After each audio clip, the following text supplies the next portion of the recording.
जा कयाऊं नाज़ नज़र खड़ी नेण कुमार मां जा कयाऊं नाज़ नज़र सूरज शाखूं झकियूं कुमानो कमर तारा कतियूं ताइब थिया देखी दे दिल पर झको थियो जोहर जानिब जे जमाल से साथियों मां तव्हांजे साम्हूं अॼु मोहतरम सलीम आरिफ जी शाइरीअ में जेका मंज़र निगारी आहे ऐं जमालियात आहे उनजे मुताबिक़ जेको मक़ालो लिखियो आहे सिंध उहा सरज़मीन आहे जंहिंजे हर इलाइक़े जो पंहिंजो रंग रूप सूंह स्वभाव अदब सकाफ़त ऐं तारीख़ी अहमियत आहे सिंध जो लाड़ पट बि इल्म अदब ऐं सकाफ़ती विरसे जे लिहाज़ खां मुनफ़रिद मक़ाम रखे थो लाड़ में फितरत जा कई रंग रक़्स कनि था हिते रातियूं भेज भिनीअ खां वठी कतिल जे कर मोड़ण ताईं सरापा सुरूर आहिनि ऐं तिरबात खां वेंदे शाम जे सहर अंगेज़ लम्हनि ताईं हुस्नाथीअ जा हज़ारे ॾेख सरसब्ज़ बाग़ बोस्तान बनियूं वण टिण पखियुनि जूं लातियूं शफ़ाफ़ वहंदड़ वादियूं वाह ऐं थधिड़े पलव जो पाणी ॼण बहिश्ते अदन जी मंज़रकशीअ जो माहौल हुजे तॾहिं त सलीमुल आरिफ चवे थो घारियूं गॾिजी ॾींहड़ा ॿखे घारियूं रात घारियूं गॾिजी ॾींहड़ा ॿखे घारियूं रात टह टह टिणनि गुलड़ा मौत अचे ॼण मात संधी सिक सोगात सांढियूं पंहिंजे साह में लाड़ कंहिं बि कवीअ लाइ तमामु स्वाभाविक साबित थींदो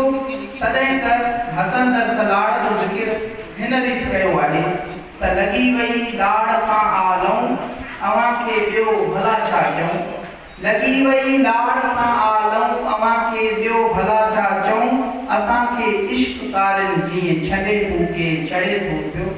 लॻी वई लाड़ सां आलऊं अव्हांखे ॿियो भला छा चऊं अहिड़ी ख़ूबसूरत सरज़मीन ते जनम वठंदड़ सलीमुल आरिफ जी समूरी शाइरीअ में मंज़र निगारी जमालियात ऐं फितरत निगारीअ जा बेशुमार मिसाल मिलनि था इहो सच आहे त माण्हू उन शाइर खे वधीक पज़ीराई ॾियनि था जिन जे तख़युल में फितरत जा रंगीन अक्स ऐं निज निबार ॻोठाणी ॿोली हुजे शहरी शाइरनि जे भेट में ॿहिराड़ीअ जा शाइर ॿोलीअ जा असुल महिमार आहिनि जेके ॿोलीअ जे लिसानी खूबियुनि लुग़त ऐं व्याकरण जे उसूलनि ऐं मयार खे परखण जी सघ रखनि था छाकाणि त उन्हनि खे तख़लीक़ ऐं तख़युल लाइ वसीउ अरीज़ अङण पुरसुकून फिज़ा राहत बख़्श वाचूं ॾाप भरिया माण्हू ऐं ख़ूबसूरत माहौल मुयसर हुजनि था पर उन जे भेट में शहरी शाइर कंक्रीट जे बंदि कमरनि ऐं अफ़रातफ़री वारे माहौल में शहर जोड़नि था जिन वटि हुस्नाकीअ जा अहिड़ा मंज़र ऐं फितरी कैफ़ियतूं ई न हुजनि त पोइ संदनि तख़लीक़ी कैनवास कीअं वसी थी सघंदो उहे फ़क़ति ज़ुल्फ़नि जे ज़ंजीर ताईं महदूद रहनि था उन हक़ीक़त खे डॉक्टर नबी बख्श बलोच ऐं हुसामुद्दीन राशिदी जहिड़ा बर्क़ आलिम बि तस्लीम कनि था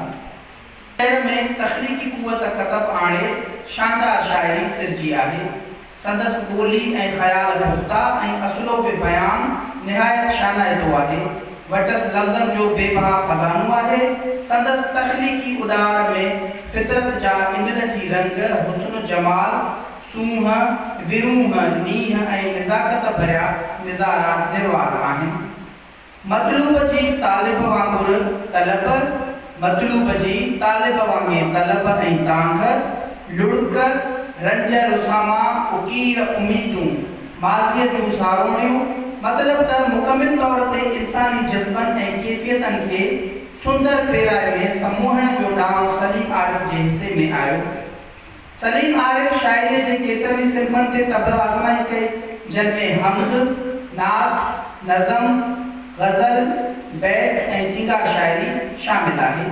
जेके फ़न ऐं फ़िक्र में आला दर्जे ते पहुतल आहिनि संदसि लिखियल बैत मुकमिल मात्राउनि ऐं क्लासिकल शहरी सिन्फ़नि जे हिंदी छंद विद्या जे उसूलनि तहत दोहा छंद सोटा छंद ऐं दोहा सोटा छंद मेलाप साण मिलनि था जेके हिंदी छंद विद्या इल्म जा असुल फॉर्मेट आहिनि ताजुब त इन ॻाल्हि जो आहे त हिन जा ग़ज़ल मुकमिल वज़न बहर ऐं इल्मी उरूज़ जे क़ाइदनि मूजिब लिखियल मिलनि था। हिकु ई वक़्त में ॿिन्ही मुख़्तलिफ़ शाइरीअ जे इल्मनि ते उबूर सलीम जे वॾे शाइर हुजण जो दलील आहे।